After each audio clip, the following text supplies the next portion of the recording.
जय श्री राम। जय श्री राम। गुरुदेव को नमन करते हुए और तोफेल दादा के मार्गदर्शन में और सभी लोगों के आशीर्वाद से ये सब चीज़ें होती हैं। हम भी 2016 से पहले उपद्रव टाइप के कार्य को हिंदुत्व का कार्य बोलते थे, लेकिन धीरे धीरे समझाते गए लोग और हम समझते गए और उन चीज़ों को सुधार करते गए। अभी इतिहास के बारे में भी बता दिया गया और न्याय मंच का जो ये पटल की जिसकी शुरुआत हुई है, हमारे गुरुदेव यति नरसिम्हानंद सरस्वती जी या सब लोग जितने भी हैं इस्लाम के ऊपर, इतिहास के ऊपर, सब चीज़ों के ऊपर चिंतन करते रहते हैं। आज का जो मैंने विषय लिया वो प्रेजेंट में जो समस्या से हर व्यक्ति जूझ रहा है, और बात तो सब करते हैं उस विषय पर, लेकिन उस विषय पर एक मत भी होते हैं लेकिन अकेले में होते हैं। लेकिन साथ मिलकर एक मत होना और अकेले में एक मत होने में बहुत फर्क है।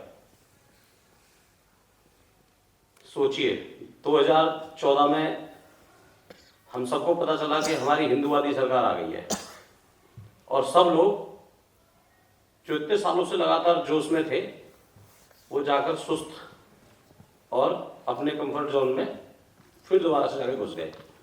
वो रजाई कहाँ है वो ढूंढी, वो बिस्तर कहाँ है वो लगाया और वहां जाकर सो गए। उन्हें लगा कि अब तो सब कुछ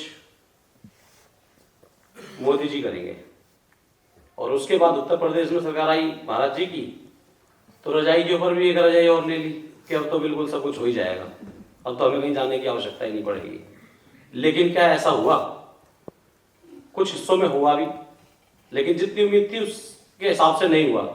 और हम हमेशा यही बोलते रहे कि यार उस समय के इतिहास के सारे राजाओं ने मिलकर युद्ध क्यों नहीं लड़ा? एक ही राजा क्यों लड़ते रहे? भाई अगर राजस्थान में मेवाड़ में महाराणा जी लड़ रहे थे, पृथ्वीराज चौहान लड़ रहे थे, या महाराष्ट्र साइड में शिवाजी लड़ रहे थे, और राजा नहीं थे क्या? और यही समस्या आज भी हो गई है। कुछ लोग संघ से परेशान होकर, बीएसपी से परेशान होकर, बजरंग दल से परेशान होकर अपना अपना एक दल बनाकर कार्य कर रहे हैं।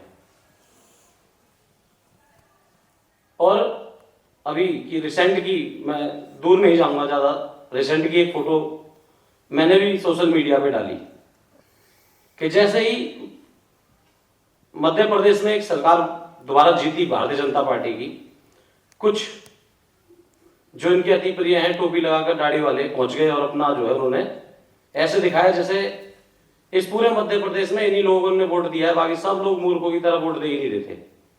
ये कमी किसकी है? हमारी कमी है कि हम लोगों ने जाकर गाली भी खा रहे हैं, लड़ भी रहे हैं, सब कुछ हम ही कर रहे हैं, और हम ही को बोला जाता है कि तुम लोग विरोध भी कर रहे हो, भाई तुम ही विरोधी हो। और हम ही लोग वो हैं जो जितवाने के बाद, गाली खाने के बावजूद भी आज तक इन लोगों को महसूस नहीं करवा पाए कि 2014 से लेकर आज तक का जो तुम्हारा विजय रथ चल रहा है वो हमारे ऊपर चल रहा है, ना कि जो लोग तुम्हारे पास आ रहा है। और उसका कारण है कि हमारे संगठनों का आपसी मेल मिलाप नहीं है, हमारा कोई प्रतिनिधिमंडल नहीं है, इनके प्रतिनिधिमंडल हैं। सरकार को भी पता है कि हमें वोट नहीं देते, और इनको भी पता है हम इनको वोट नहीं देते, लेकिन वो लोग दृढ़ता से जाकर वहां पर महसूस करवा देते हैं कि भाई हमने तुम्हारे लिए कुछ किया है। ऐसी बात नहीं है। और ये लोग जब नूह के अंदर हमारे 4 लोग बहन बेटियों के सम्मान में अपने प्राणों की बलि दे देते हैं, हम पूरे हिंदूवादी सरकार में होकर भी उन 4 लोगों को इस सरकार से 1 रुपये मुआवजा नहीं दिलवा पाते। लेकिन ये लोग, खट्टर जी कॉपी करते हैं योगी जी को और वो बुलडोजर चलवा देते हैं। लेकिन उनकी ताकत देखिए कि उनका डेलीगेशन जाता है, कांग्रेस के पैर पकड़ता है, किसके पकड़ता है मुझे नहीं पता, लेकिन वो कहता है अगर 24 घंटे के अंदर अंदर ये बुलडोजर नहीं रुका तो नूह में सबक सिखा देंगे तुम्हारे को। और वो बुलडोजर रोक दिए जाते हैं, वहां पर वो तोड़फोड़ बंद कर दी जाती है। क्यों कर दी जाती है? क्योंकि उनका नेतृत्व मजबूत है। हम लोग खरीदारी के नाम पर हलाला सर्टिफिकेट के माध्यम से और नॉर्मल जिंदगी में इन लोगों से अपना काम करवाकर और चीजों के माध्यम से इनको मजबूत कर रहे हैं। अपने गले की जो इनके हमारे गले के लिए जो उन्होंने तलवारें बना रखी है उनको और बढ़िया तरीके से धार दे रहे हैं, और उसके लिए हम कुछ नहीं कर पाते। और फेसबुक पर कुछ लोग बोल देते हैं हम अपना सनातन बोर्ड बनाएंगे, ये बनाएंगे, वो बनाएंगे, लेकिन बनाएंगे कब? जब सब कुछ खत्म हो जाएगा। एक बार बैठो तो सही साथ मिलकर, आपके आपसी मतभेद हो सकते हैं। मैं आज यहाँ पर दादा बैठे हुए हैं और गुरुजी बैठे हैं, खासकर ये पीड़ा बहुत दिन से है। आप सभी लोग, ये जितना भी समाज लड़ने के लिए बैठा हुआ है, ये कहीं ना कहीं और थोड़ा पौरुषवान हो जाएगा अगर आप सब लोग बैठकर इनका नेतृत्व करें। अगर 4 लोग नूह के दंगे में बहन बेटियों की रक्षा करते हुए या इन आतताई इन राक्षसों का शिकार हो गए और उन्हें 1 रुपया, आपने चाहे करोड़ों रुपया दे दिया, लेकिन सरकार से हमने क्या दिलाया, क्या दबाव बनाया हमने सरकार पर? उन्होंने तो दबाव देकर नूह वाला बुलडोजर रोक लिया। हमने क्या करा? चाहे हमने अपने आपसी लेन देन से करोड़ों रुपया दे दिया हो उनको, कितनी भी सहायता दे दी हो, लेकिन हमने सरकार से क्या लिया? हमने सरकार के ऊपर क्या दबाव बनाया? सरकार को कैसे महसूस कराया कि ये जो सत्ता तुम्हें मिली है ये हमारे ऊपर मिली है, तुम्हारे को, और हमारा ही दमन हो रहा है। हम अपने ही देश में अपने ही अस्तित्व से, अपने ही ग्रंथों से लड़ रहे हैं। सारे संगठनों को, चाहे छोटे मोटे हैं, चाहे काम कर रहे हैं, नहीं कर रहे हैं, उन्हें बैठे हो, आपसी जो भी मतभेद हैं, तुम्हारे को मेरी शक्ल पसंद नहीं है, मुझे तुम्हारी शक्ल पसंद नहीं है, शादी थोड़ी ना करनी है, राष्ट्र का धर्म का काम कर रहे हैं, तो शक्ल से क्या लेना देना? जहां पर बात बनती है, जहां पर संधि बनती है, जिस चीज पर संधि बनती है उस पर बैठ जाइए। आप लोग, कुछ लोग ऐसे सिलेक्टेड प्रतिनिधित्व कीजिए जो सरकार का निवेदन करने से लेकर कॉलर तक पकड़ लें। वो व्यक्ति अखलाक और वो साइकिल चोर झारखंड वाला, उस तक के लिए मुआवजा ले आते हैं, पहलू खान के लिए मुआवजा ले आते हैं, लेकिन हम लोग नील बट्टा सन्नाटा। क्या हम वही लोग हैं जो माता सीता के अपमान पर क्रोधित होकर भगवान श्री राम जाते हैं और वहां पर रावण का वध कर देते हैं? क्या हम उन्हीं की संतानें हैं? ये सोचने वाली बात है। क्या हम उन्हीं की संतानें हैं जहां पर माता द्रौपदी के अपमान करने वाले कर्ण की गर्दन काट दी जाती है, दुर्योधन की जंगा तोड़ दी जाती है और दुशासन की छाती फाड़ दी जाती है? क्या हम वही लोग हैं?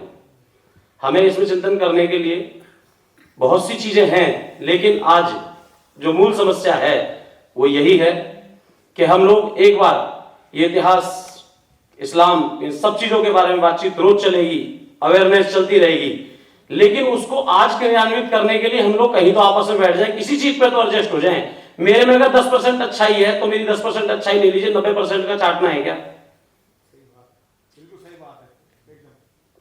मेरी 90% अच्छाई का करेंगे क्या? मेरी 10% जो आपके लाइक की अच्छाई है वो ले लो, मेरा 10% इस्तेमाल कर लो ना, क्या दिक्कत है? और राष्ट्र धर्म के लिए ही तो इस्तेमाल हो रहा है ना वो चीज। तो यहां पर आज जिम्मेदारी उन लोगों पर बन जाती है जिनके हजारों लाखों फॉलोवर है, जो दुनिया में तो बोल रहे हैं कि हम चाहते हैं कि सभी एक हो जाए, लेकिन वो खुद एक होना नहीं चाहते। मेरा फॉलोवर वहां ना चला जाए, मेरा चंदा वहां ना चला जाए, सबसे बड़ी समस्या। बिल्कुल सही, एकदम। मेरा व्यक्ति वहां ना चला जाए। अगर मेरे से कट गया तो दिक्कत क्या होगी? ये चीज मैंने अगर देखी तो 2 लोगों में देखी। मैं बड़ा, अब मेरे अंदर भी लगता है, कभी कभी आता है, मैंने ये 2 चीज देखी, यति नरसिम्हा गुरु जी में, तो फिर दादा में, कि भाई अगर क्रोध है किसी चीज पर तो उस समय तक का ही क्रोध है, बाद में उनका कोई क्रोध नहीं रहता। और वो हमेशा एक चीज बोलते हैं कि मेरा हिंदुओं से कोई द्वेषी नहीं है। कई बार मतभेद हो जाते हैं, उस चीज के लिए मैं डांट सकता हूं, सब कुछ कर सकता हूं, लेकिन मेरे बच्चे मेरे अपने हैं। क्या पूरे भारत के अंदर जो भी शौर्य प्रकट करता है उसकी सहयोग करने की जिम्मेदारी न्याय मंच के पास ही है क्या?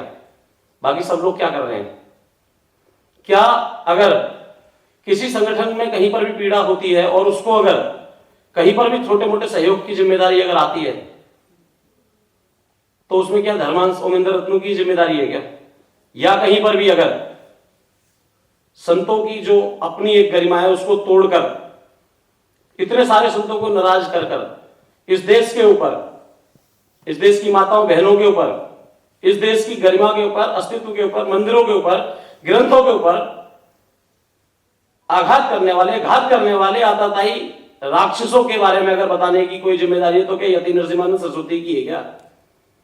या खाली आप भगवान श्री कृष्ण को सिर्फ चूड़ियां बिकवाते रहेंगे? क्या आप सिर्फ वहां बैठकर ये बताते रहेंगे कि कल की अवतार आएगा?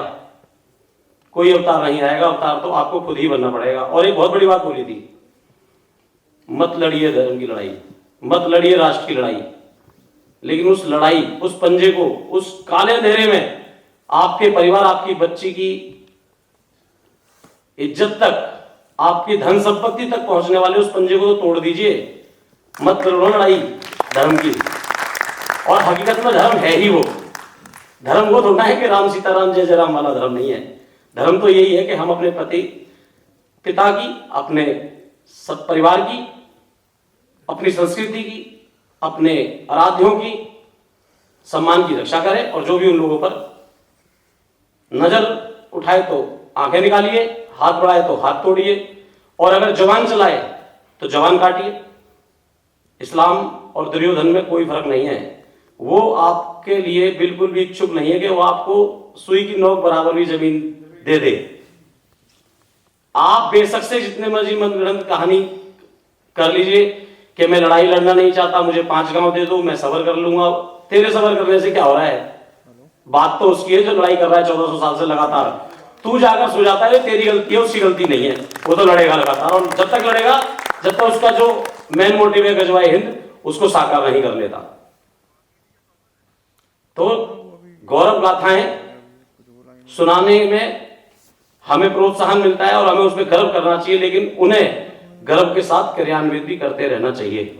और अगर हम कुछ नहीं कर सकते तो जो लोग ये काम कर रहे हैं उनके साथ खड़े हो जाएं, और अगर कुछ नहीं कर सकते ना तो चुपचाप तो रहने से अच्छा कुछ है ही नहीं। चुपचाप रहिए, और लास्ट में जाते आते उस व्यक्ति से जुड़िए जो आपके साथ खड़ा हो, उस संगठन से जुड़िए जो आपके थप्पड़ का जवाब थप्पड़ से दे। ये नहीं कि शाम को एक लेटर हेड छाप दे कि इससे तो मेरा कोई लेना देना ही नहीं था। अगर उससे तुम्हारा कोई लेना देना नहीं था तो तेरे से भी हमारा कोई लेना देना नहीं है। जय श्री राम।